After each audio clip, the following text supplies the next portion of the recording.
Naihain na ng Office of the Ombudsman sa Sandigan Bayan ang kasong plunder laban kay Senador Rodante Marcoleta kaugnay ng umano'y pagtanggap niya ng 75 milyong piso donasyon noong siya ay nagsisilbi pa bilang kongresista.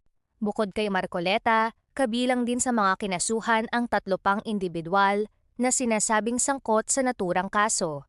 Samantala, sinabi ng Philippine National Police o PNP na nakahanda silang ipatupad ang anumang kautusan ng korte sakaling maglabas ang Sandigan Bayan ng warrant of arrest laban sa senador at sa iba pang akusado. Sa ngayon, hinihintay pa ang susunod na hakbang ng Sandigan Bayan kaugnay sa kasong isinampa ng ombudsman. Nauna pang naisampa ang kaso ni Marcoleta kumpara kay Martin Romualdez, kumpara kay Villanueva at kay Escudero. Tapos sasabihin ng ombudsman, there is no selective justice when it comes to ombudsman. Well, bahala ang taong bayan ngayon kung paniniwalaan ba ang salita ng ombudsman na walang selective justice. Ginagawa lang daw ng ombudsman ang kanyang trabaho. So anong susunod na hakbang? Yan na. In just a matter of days, sa tingin ko lang lalabas na ang warrant of arrest ni Senator Marcoleta.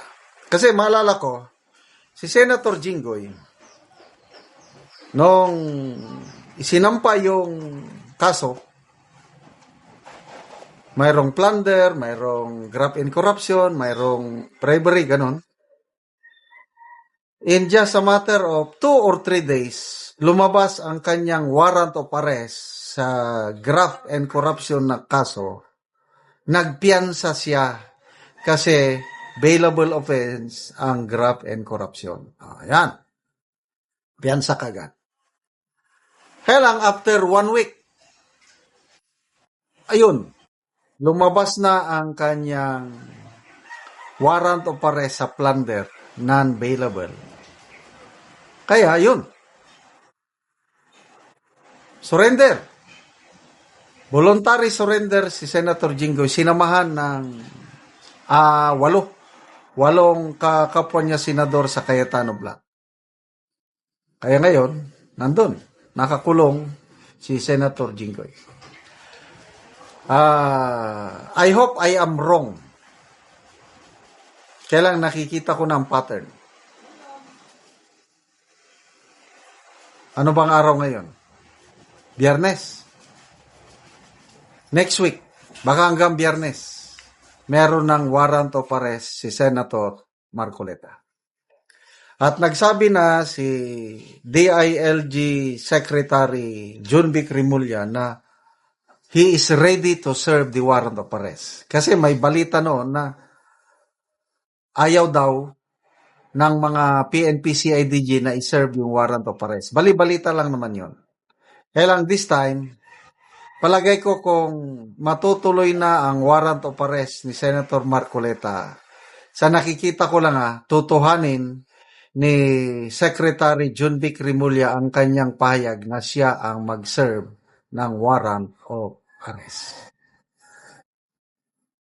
So what will happen? Ano ang magiging counteraction ng Iglesia ni Cristo? Kasi in every action, there is always a counter-reaction.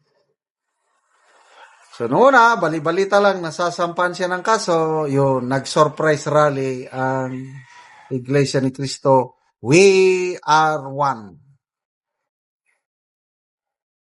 So ngayon, sinampahan na. Hindi nagpatinag ang ombudsman. Nothing has changed. Sabi ng ombudsman, I think 2 days ago, we will still file the case. At yun, tinutuhanan. Ang bilis, Napakabilis isampa ng kaso kay Marcoleta. Bakit hindi ganon kasinbilis ang pagsampa ng kaso kay Villanueva? Na nauna nang sinabi na hinug na. Dahil bumaliktad. Ang mga taong hindi babaliktad, kagaya ng Jinggoy, kagaya kay Senator Marcoleta, kulong talaga yan. Nako, ang hirap pong makulong. Bakit ko sinasabing ang hirap makulong? Kasi nung kabataan ko, nakulong ako 2 beses. Although hindi nagtagal, isang araw, isang gabi man lang sa kulungan. Dahil sa, alam mo na, mga kabataan, bugoy-bugoy, ah, anong ginagawa? Nakulong ako, ang baho sa loob ng kulungan. Kaya, mula noon, yung after yung second na pagkakulong ko, sabi ko, aral ako ng husto, ay dahil ayoko nang makulong. So nakatulong sa akin yung 2 beses kong pagkakulong nung high school pa ako. Yan po ang aking, huwag nyo nang tanungin anong kasalanan ko. Basta, alam nyo na, ang mga bata na bugoy-bugoy, nakakulong. So alam ko, mahirap. Kaya lang, depende yan sa tao. Pag may paniniwala sa Diyos, mayroong prinsipyo, makakatagal yan. Example, pinaka-the best example ng nakulong na nagtagumpay, si Joseph sa Bible. Binenta siya ng kanyang mga kapatid, inakusahan ng kung ano-anong akusasyon sa Egypt, na preso, but to make the long story short, dahil sa kanyang pagkapreso, nakilala siya ng Pharaon o Pharaoh ng Egypt. At sumikat siya, naging Prime Minister of Egypt during those times. So, hindi lahat ng nakukulong katapusan mo. Sa South Africa, si Nelson Mandela, ang tagal niyang nakulong. Dahil may prinsipyo siyang pinaglalaban.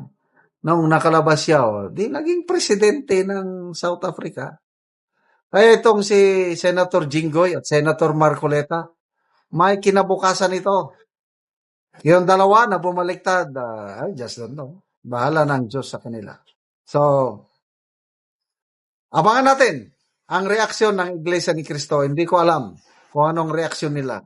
Kaya lang, alam niyo yung ginawa niya, surprise rally nung kailan ba yun? Martes, nako, nabulabog ang gobyerno. So, wag niyong ismulin ang Iglesia. We are one, sabi nila. Hindi sila basta matutulog lang. Kasi ang sakit ng isa, sakit nilang lahat. Yan ang kagandahan ng unity ng Iglesia ni Cristo.